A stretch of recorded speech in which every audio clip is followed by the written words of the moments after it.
بسم اللہ الرحمن الرحیم۔ بسم اللہ الرحمن الرحیم۔ السلام علیکم عزیز طلبہ کرام، امید ہے آپ حضرات خیریت سے ہوں گے۔ آج ہمارا صحیح مسلم کا سبق نمبر 387 ہے، جس کا عنوان ہے باب جواز الخطبۃ والخطبتین فی الصلاۃ۔ آگے پڑھنے سے پہلے خلاصہ جات کو ایک نظر دیکھ لیں۔ گزشتہ سبق میں ہم نے اس عنوان کے تحت ان نکات پر بات کی تھی۔ آج کے سبق میں ہم اس عنوان کے تحت ان مذکورہ نکات پر بات کریں گے۔ تو بڑھتے ہیں سبق کی طرف۔ وبی قال وحدثنا يحيى بن يحيى وقتيبة بن سعيد كلاهما عن عبد العزيز قال يحيى أخبرنا عبد العزيز بن أبي حازم عن أبي أن نفرا جاءوا إلى سهل بن سعد قد تماروا في المنبر من أي عود هو فقال أما والله إني لأعرف من أي عود هو ومن عمله ورأيت رسول الله صلى الله عليه وسلم أول يوم جلس عليه قال فقلت له يا ابن عباس فحدثنا قال أرسل رسول الله صلى الله عليه وسلم إلى امرأة قال أبو حازم إنه ليسميها يومئذ انظري غلامك النجار يعمل لي أعوادا أكلم الناس عليها عامل هذه الثلاث درجات ثم أمر بها رسول الله صلى الله عليه وسلم فوضعت هذا الموضع فهي من طرفاء الغابة ولقد رأيت رسول الله صلى الله عليه وسلم قام عليه فكبر وكبر الناس وراءه وهو على المنبر ثم رفع فنزل القهقرى حتى سجد في أصل المنبر ثم عاد حتى فرغ من آخر صلاته ثم أقبل على الناس فقال يا أيها الناس إني إنما صنعت هذا لتأتموا بي ولتعلموا صلاتي۔ یحییٰ بن یحییٰ اور قتیبہ بن سعید دونوں عبدالعزیز سے روایت کرتے ہیں۔ یحییٰ فرماتے ہیں کہ ہمیں عبدالعزیز بن ابی حازم نے خبر دی، انہوں نے اپنے والد ابو حازم سے بیان کیا کہ کچھ لوگ حضرت سعد بن سعد رضی اللہ عنہ کے پاس آئے۔ وہ آپس میں مسجد نبوی کے ممبر کے بارے میں بحث کر رہے تھے کہ وہ کس لکڑی کا بنا ہوا ہے۔ یہ سن کر حضرت سعد رضی اللہ عنہ نے فرمایا، اللہ کی قسم میں بخوبی جانتا ہوں کہ یہ ممبر کس لکڑی سے بنا ہے اور اسے کس نے بنایا تھا۔ نیز میں نے نبی پاک صلی اللہ علیہ وسلم کو اس دن بھی دیکھا تھا جب آپ علیہ السلام پہلی مرتبہ اس ممبر پر رونق افروز ہوئے تھے۔ ابو حازم فرماتے ہیں کہ میں نے عرض کیا کہ اے ابو العباس، یہ حضرت سہل کی کنیت ہے، تو پھر ہمیں بھی یہ واقعہ بیان فرمائیں۔ حضرت سہل رضی اللہ عنہ نے بیان فرمایا، نبی پاک صلی اللہ علیہ وسلم نے ایک عورت کی طرف پیغام بھیجا۔ ابو حازم کہتے ہیں کہ حضرت سہل نے اس دن اس عورت کا نام بھی بتایا تھا کہ اپنے بڑھئی یعنی ترکھان غلام سے کہو کہ وہ میرے لیے لکڑی کے کچھ زینے بنا دے تاکہ میں ان پر بیٹھ کر لوگوں سے خطاب کر سکوں۔ چنانچہ اس غلام نے یہ 3 سیڑھیوں والا ممبر تیار کر دیا۔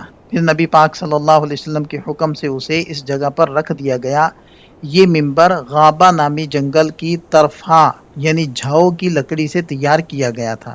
حضرت سعد مزید فرماتے ہیں کہ میں نے خود دیکھا کہ نبی پاک صلی اللہ علیہ وسلم اس ممبر پر کھڑے ہوئے اور تکبیر کہی، لوگوں نے بھی آپ کے پیچھے تکبیر کہی جبکہ آپ ممبر پر ہی کھڑے تھے۔ پھر آپ نے رکوع کیا اور رکوع سے سر اٹھایا، اس کے بعد آپ علیہ السلام الٹے پاؤں پیچھے ہٹے اور ممبر کی جڑ یعنی زمین پر سجدہ کیا۔ پھر آپ علیہ السلام دوبارہ اگلی رکعت کے لیے ممبر پر تشریف لے گئے یہاں تک کہ اپنی نماز مکمل فرما لی۔ نماز سے فارغ ہونے کے بعد آپ صلی اللہ علیہ وسلم لوگوں کی طرف متوجہ ہوئے اور فرمایا، اے لوگو، میں نے یہ ممبر پر کھڑے ہو کر نماز پڑھنے کا عمل صرف اس لیے کیا ہے تاکہ تم میری بہتر انداز میں پیروی کر سکو اور میرا طریقہ نماز سیکھ سکو۔ اس اسناد کے رجال 4 ہیں۔ پہلے ہیں عبدالعزیز بن ابی حازم، دوسرے ہیں ان کے والد گرامی سلمہ بن دینار، تیسرے ہیں سہل بن سعد بن مالک، اور بقیہ حضرات کا تذکرہ اس سے پہلے ہو چکا ہے۔ یہ اس اسناد کے لطائف ذکر کیے جا رہے ہیں۔ یہ امام مسلم رحمۃ اللہ علیہ کی رباعیات میں سے ہے۔ اس کے رجال 6 کے رجال ہیں اور اس میں مدنی راویوں کا تسلسل ہے، اور اس میں ابن اپنے والد سے روایت کر رہے ہیں، اور اس سند میں تحدیث، اخبار اور عنعنہ تینوں طرح کے صیغے موجود ہیں۔ پہلا لفظ ہے قد تمارو۔ مشہور لغوی امام راغب اصفہانی رحمہ اللہ فرماتے ہیں کہ عربی زبان میں معارات کا مطلب آپس میں کسی بات پر بحث، مباحثہ اور مجادلہ کرنا ہے۔ اس کی تائید میں وہ قرآن کریم کی 2 آیات پیش کرتے ہیں کہ سورہ کہف میں اللہ تعالیٰ کا ارشاد ہے فَلَا تُمَارِ فِيهِمْ إِلَّا مِرَاءً ظَاهِرًا، یعنی آپ ان کے بارے میں سرسری گفتگو کے سوا کوئی بحث نہ کریں۔ اسی طرح اس مادے سے نکلنے والا لفظ مریا کسی چیز میں شک اور تردد کے معنی میں آتا ہے، جیسے سورۃ السجدہ میں فرمایا فَلَا تَكُنْ فِي مِرْيَةٍ مِّن لِقَائِهِ، یعنی آپ اللہ تعالیٰ سے ملاقات کے بارے میں کسی شک میں نہ پڑیں۔ اس کے بعد ایک بہت ہی عمدہ نقطہ بیان کیا کہ صحابہ کرام کا آپس میں یہ بحث کرنا کہ ممبر کس لکڑی کا بنا ہوا تھا، یہ محض کوئی دنیاوی یا تاریخی تجسس نہیں تھا۔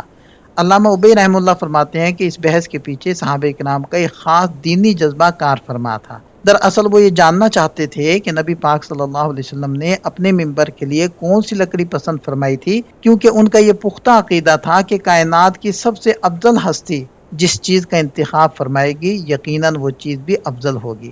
مقصود یہ تھا کہ سنت کو جان کر آئندہ بھی اسی طرز پر ممبر تیار کیے جائیں۔ اس بحث کے جواب میں حضرت سہل بن سعد رضی اللہ عنہ نے محض لکڑی کا نام بتانے پر اکتفا نہیں کیا بلکہ پورا پس منظر سنا دیا۔ علامہ ابی فرماتے ہیں کہ یہ بالکل اسی طرح ہے جیسے کسی نے نبی پاک صلی اللہ علیہ وسلم سے پوچھا کہ کیا ہم سمندر کے پانی سے وضو کر سکتے ہیں، تو آپ علیہ السلام نے صرف ہاں کہنے کی بجائے سائل کی ضرورت کو مد نظر رکھتے ہوئے یہ قاعدہ بھی بتا دیا کہ سمندر کا پانی بھی پاک ہے اور اس کا مردار بھی حلال ہے، یعنی پوچھنے والے کی طلب سے بڑھ کر اسے جامع اور تشفی بخش جواب دینا علماء کاملین کا طریقہ ہے۔ اس واقعے میں حضرت سعد رضی اللہ عنہ نے جواب دیتے ہوئے قسم کھا کر فرمایا، اما واللہ انی لعارف۔ شارح فرماتے ہیں کہ اس سے یہ اصولی نقطہ ملتا ہے کہ سننے والے کی توجہ مبذول کروانے اور اپنی بات کی اہمیت اور پختگی کا یقین دلانے کے لیے قسم کھانا بالکل درست ہے۔ صحیح بخاری کی روایت میں تو ان کی یہ الفاظ بھی مروی ہیں کہ آج روئے زمین پر اس ممبر کے بارے میں مجھ سے زیادہ جاننے والا کوئی شخص باقی نہیں بچا۔ لوگوں نے تو صرف لکڑی کے بارے میں پوچھا تھا، لیکن حضرت سعد رضی اللہ عنہ نے از خود ایک اور بات کا اضافہ کیا کہ میں نے نبی پاک صلی اللہ علیہ وسلم کو اس دن بھی دیکھا تھا جب آپ پہلی بار اس ممبر پر تشریف فرما ہوئے تھے۔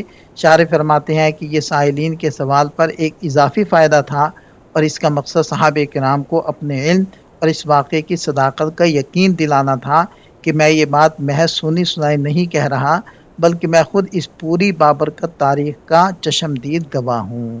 آگے حدیث کے الفاظ ہیں علم راتن۔ اس کے تحت شارحین فرماتے ہیں کہ اس انصاری صحابیہ کا حتمی نام تو وثوق سے نہیں معلوم، تاہم اس حوالے سے مختلف اقوال ملتے ہیں۔ علامہ ابن تین رحمہ اللہ نے امام مالک رحمہ اللہ سے نقل کیا ہے کہ یہ کاریگر دراصل مشہور صحابی حضرت سعد بن عبادہ رضی اللہ عنہ کا غلام تھا، تو پھر اس عورت کا اس سے کیا تعلق تھا؟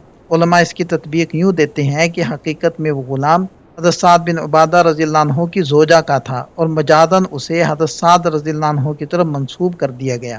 ان کی زوجہ کا نام فقیہہ بنت عبید تھا جو ان کی چچا زاد تھیں اور اسلام قبول کر کے بیعت کے شرف سے مشرف ہوئی تھیں، لہذا غالب امکان یہی ہے کہ ممبر بنوانے والی یہ خوش نصیب صحابیہ حضرت فقیہہ رضی اللہ عنہ ہی تھیں۔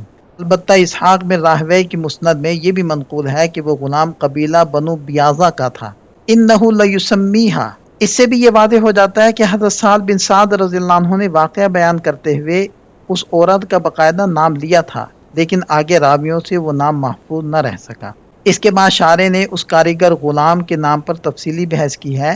حافظ ابن حجر عسقلانی رحمہ اللہ فرماتے ہیں کہ اس غلام کے نام کے حوالے سے تاریخ میں 8 مختلف اقوال ملتے ہیں، لیکن ان تمام روایات میں بلحاظ سند کوئی بھی روایت اتنی مضبوط نہیں سوائے اس حدیث کے جو سنن ابو داود میں مروی ہے، جس میں مشہور صحابی حضرت تمیم داری رضی اللہ عنہ کا ذکر آتا ہے۔ البتہ حافظ ابن حجر رحمہ اللہ وضاحت فرماتے ہیں کہ اس صحیح سند والی روایت میں بھی یہ صراحت نہیں ہے کہ ممبر کو حضرت تمیم داری رضی اللہ عنہ نے اپنے ہاتھوں سے تراشا تھا، بلکہ ابن سعد کی روایت سے یہ بالکل واضح ہو جاتا ہے کہ انہوں نے خود اسے نہیں بنایا تھا۔ ان تمام اقوال کی تحقیق کے بعد حافظ ابن حجر رحمہ اللہ فرماتے ہیں کہ ان سب میں سب سے درست اور راجح قول یہ ہے کہ اس کاریگر غلام کا نام میمون تھا۔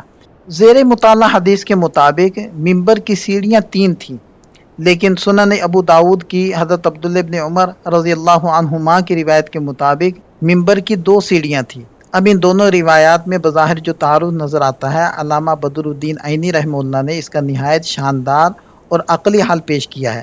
وہ فرماتے ہیں کہ در حقیقت ممبر کی 2 سیڑھیاں قدم رکھ کر چڑھنے کے لیے تھی اور تیسری وہ چوڑی سیڑھی تھی جس پر نبی پاک صلی اللہ علیہ وسلم تشریف فرما ہوتے تھے، لہذا جس راوی نے 2 سیڑھیوں کا تذکرہ کیا اس نے صرف چڑھنے والی سیڑھیوں کو شمار کیا اور بیٹھنے کی جگہ کو چھوڑ دیا، جبکہ جس راوی نے 3 درجات کہے، انہوں نے بیٹھنے کی جگہ کو بھی سیڑھیوں کے ساتھ ملا کر گن لیا۔ یوں یہ دونوں روایات اپنی اپنی جگہ بالکل درست ثابت ہوتی ہیں۔ اس روایت میں ذکر ہے کہ ممبر مدینہ منورہ کے قریب غابہ نامی جنگل کے طرفہ کے درخت سے بنا تھا، جبکہ کچھ دیگر روایات میں ذکر ہے کہ وہ اصل کی لکڑی سے بنا تھا۔ شارحین فرماتے ہیں کہ ان دونوں باتوں میں کوئی فرق یا تضاد نہیں، کیونکہ طرفہ اور اصل دراصل ایک ہی درخت کے 2 نام ہیں، یا پھر بعض ماہرین کے مطابق یہ دونوں ایک ہی خاندان کے ملتے جلتے درخت ہیں۔ اصل کا درخت بڑا اور مضبوط ہوتا ہے اور بر صغیر پاک و ہند میں اسے جھاؤ کا درخت کہا جاتا ہے۔ قام علیہ وہو علی المنبر، شارح فرماتے ہیں کہ اس سے مراد یہ ہے کہ آپ صلی اللہ علیہ وسلم ممبر کی سب سے اوپر والی سیڑھی پر تشریف فرما ہوئے تھے، لہذا اس سے یہ فقہی مسئلہ بھی ثابت ہوتا ہے کہ ممبر جیسی اونچی جگہ پر نماز پڑھنا جائز ہے۔ اب یہاں ایک فقہی اصول سمجھ لیں، عام حالات میں اگر امام مقتدیوں سے کسی اونچی جگہ پر کھڑا ہو تو یہ مکروہ ہے، لیکن نبی پاک صلی اللہ علیہ وسلم نے خود اس کی حکمت بیان فرما دی تھی کہ آپ علیہ السلام کا یہ عمل مقتدیوں کو نماز کا طریقہ سکھانے کے لیے تھا، لہذا اصول یہ طے پایا کہ بلا ضرورت امام کا اونچی جگہ پر کھڑا ہونا مکروہ ہے، لیکن اگر کوئی شرعی یا تعلیمی ضرورت پیش آ جائے جیسے کہ اس واقعے میں تھی تو پھر یہ عمل مکروہ نہیں رہتا بلکہ مستحب ہو جاتا ہے۔ امام شافعی، امام احمد بن حنبل اور امام لیث رحمہم اللہ کا بھی یہی مسلک ہے، جبکہ امام مالک، امام اوزاعی اور امام شافعی کے ایک دوسرے قول کے مطابق اسے پھر بھی ممنوع قرار دیا گیا ہے۔ اس مسئلے میں مشہور عالم علامہ ابن حزم رحمہ اللہ نے امام ابو حنیفہ رحمہ اللہ کی طرف یہ قول منسوب کیا ہے کہ ان کے نزدیک بھی یہ عمل مطلقاً ممنوع ہے، لیکن علامہ بدر الدین عینی رحمہ اللہ عمدۃ القاری میں اس کی تردید کرتے ہوئے فرماتے ہیں کہ ابن حزم کی یہ بات درست نہیں۔ امام ابو حنیفہ رحمہ اللہ کا اصل مسلک یہ ہے کہ امام کا اونچی جگہ کھڑا ہونا جائز تو ہے مگر بلا عذر مکروہ ہے۔ ثم رفع، کہ نبی پاک صلی اللہ علیہ وسلم نے ممبر پر کھڑے ہو کر رکوع مکمل کر لیا، پھر آپ نے رکوع سے سر مبارک اٹھایا اور سجدہ کرنے کے لیے ممبر سے نیچے اترے۔ نیچے اترنے کے لیے آپ علیہ السلام نے جو طریقہ اپنایا اسے عربی لغت میں قہقرا کہا جاتا ہے۔ قہقرا کا مطلب ہے الٹے پاؤں پیچھے کی طرف چلنا۔ آپ علیہ السلام نے مڑ کر سیدھے پاؤں چلنے کے بجائے الٹے پاؤں چلنے کا طریقہ اس لیے اپنایا تاکہ آپ کا رخ اور سینہ مبارک مسلسل قبلہ کی طرف ہی رہے اور نماز میں استقبال قبلہ کی شرط پوری طرح برقرار رہے۔ پھر آگے الفاظ ہیں فی اصل المنبر، اس سے مراد یہ ہے کہ جب آپ الٹے پاؤں چل کر ممبر سے نیچے اتر آئے تو آپ نے ممبر کے بالکل جڑ میں یعنی سب سے نچلی سیڑھی کے ساتھ جڑی ہوئی زمین پر سجدہ ادا فرمایا۔ اس کے بعد کے الفاظ ہیں ثم عادا، یعنی سجدے کے بعد آپ اگلی رکعت کے لیے دوبارہ ممبر پر تشریف لے گئے۔ اس کے تحت ایک بہت اہم فقہی قاعدہ بیان کیا گیا ہے کہ آپ علیہ السلام کے اس مبارک عمل سے یہ ثابت ہوتا ہے کہ نماز کے دوران بوقت ضرورت تھوڑی سی حرکت کرنا بالکل جائز ہے۔ اس طرح اس سے ایک اور لطیف فقہی نقطہ بھی ملتا ہے کہ اگر ضرورت کے تحت کچھ زیادہ حرکت بھی کرنی پڑ جائے لیکن وہ ساری حرکت ایک ہی بار مسلسل نہ ہو بلکہ حصوں میں بٹی ہوئی ہو یعنی متفرق ہو، جیسے آپ علیہ السلام کا ہر رکعت میں الگ الگ اترنا اور چڑھنا، تو اس سے بھی نماز فاسد نہیں ہوتی۔ عبارت کے آخر میں شارح نے اس بات کی طرف اشارہ کر دیا کہ عمل کثیر اور عمل قلیل کیا ہوتا ہے اور ان کے فقہی اصول کیا ہیں۔ اس کی انتہائی تفصیلی بحث ہم سابقہ سبق کے اندر مکمل طور پر بیان کر چکے ہیں۔ وَلِتَعَلَّمُوا یا وَلِتَعْلَمُوا، شارح فرماتے ہیں کہ اس لفظ میں لام کے نیچے کسرہ، تا پر فتحہ اور لام پر تشدید ہے، جس کا اصل مطلب ہے لِتَعَلَّمُوا یعنی تاکہ تم باقاعدہ سیکھ سکو۔ اسے آپ علیہ السلام کے ممبر کی بلندی پر کھڑے ہو کر نماز پڑھنے کی اصل حکمت بالکل واضح ہو گئی کہ آپ علیہ السلام نے یہ عمل اس لیے کیا تھا تاکہ وہ صحابہ کرام جو پیچھے صفوں میں ہیں اور زمین پر کھڑے امام کو نہیں دیکھ سکتے، وہ بھی بآسانی آپ علیہ السلام کے افعال نماز کی زیارت کریں اور انہیں دیکھ کر درست طریقہ سیکھ لیں۔ اس واقعے سے یہ سبق بھی ملتا ہے کہ اگر کوئی استاد مقتدا کوئی ایسا کام کرے جو عام عادت سے ہٹ کر ہو تو اسے چاہیے کہ وہ فوراً اپنے ساتھیوں یا شاگردوں کے سامنے اس کی حکمت اور وجہ بھی بیان کر دے، بالکل اسی طرح جیسے نبی پاک صلی اللہ علیہ وسلم نے معمول سے ہٹ کر ممبر پر نماز پڑھی تو سلام پھیرتے ہی صحابہ کرام کو اس کی وجہ بتا دی تاکہ کسی کے ذہن میں کوئی الجھن یا غلط فہمی نہ رہے۔ یہ حدیث متفق علیہ ہے اور دیگر ائمہ حدیث نے بھی اپنی اپنی کتابوں کے اندر اس حدیث کو روایت کیا ہے۔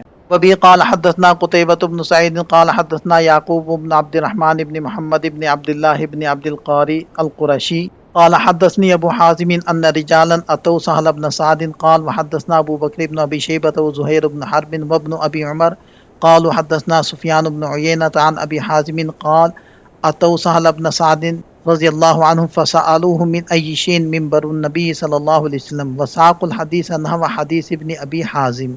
اس اسناد کے رجال 4 ہیں، پہلے ہیں یعقوب بن عبد الرحمن اور بقیہ حضرات کا تذکرہ سابقہ سند میں ہو چکا ہے۔ یہاں ان احادیث سے حاصل ہونے والے چند فوائد و نکات ذکر کیے جا رہے ہیں۔ ہمارا سبق مکمل ہو جاتا ہے، ایک نظر خلاصے کو دیکھ لیں۔ یہ سبق سے متعلق چند سوالات ہیں، ان کے جواب تحریر کریں۔ ملتے ہیں نئے سبق کے ساتھ۔ اللہ تعالیٰ ہم سب کا حامی و ناصر ہو۔ دعاؤں میں یاد رکھیے گا۔ السلام علیکم۔